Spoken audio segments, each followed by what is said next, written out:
G'day and welcome to Partakers and to our series Aha! Heroes and Heretics Abound. Together we are looking at the story of the Church, from its very origins through to the Age of Reasoning in the 18th century. Last time we looked at some of the early leaders of the monastic movement. Today we will look at Christian origins in Britain. In 1st century AD, the island of Britain contained various religious practices, based on both pagan and Roman gods. The Roman Empire was well established, and Britain was the westernmost point of the Roman Empire.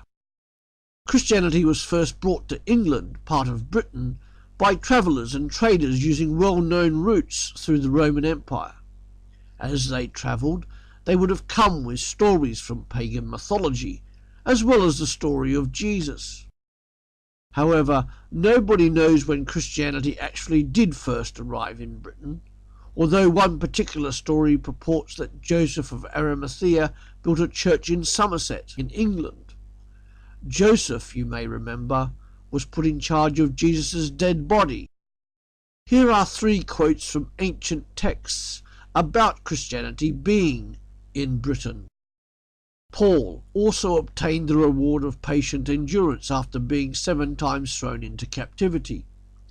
After preaching both in the East and the West, Paul gained the illustrious reputation due to his faith, having taught righteousness to the whole world and having come to the extreme limits of the West.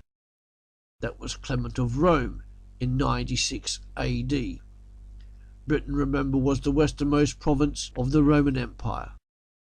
Tertullian in 197 AD writes, "By this time the name of Christ has reached the various confines of the Moors, all the limits of Spain, the diverse nations of the Gauls, and the hunts of the Britons, inaccessible to the Romans, but subjected to Christ." And then finally Eusebius, Bishop of Caesarea in the early 300s, records that the apostles passed beyond the ocean to the isles called the British Isles. In another quote, this time from Ecclesiastical History of England, the author Bede purports that Christianity was in Britain by the middle of the 2nd century, regaling about an English king, Lucius. In the year of our Lord 156, Marcus Antoninus Verus was made emperor, together with his brother Aurelius Commodus. In their time, whilst the holy Eleutherus presided over the Roman Church, Lucius, king of Britain, sent a letter to him, entreating that by a mandate from him he might be made Christian. He soon obtained his pious request, and the Britons preserved the faith which they had received, uncorrupted and entire, in peace and tranquillity until the time of the Emperor Diocletian. It must be said that there is, however, no further evidence from antiquity to back up this particular claim of Bede. We do know that British bishops were in attendance at various church councils, such as in 314 at the Council of Arles, at the famous Council of Nicaea in 325, and at the Council of Rimini in 359. The first member of the British Church we do know about is that of St. Alban. It is he who was said to be martyred for his faith. More about him next time. Another person we will discover next time is St. Patrick. He is perhaps one of the most famous names from these ancient times.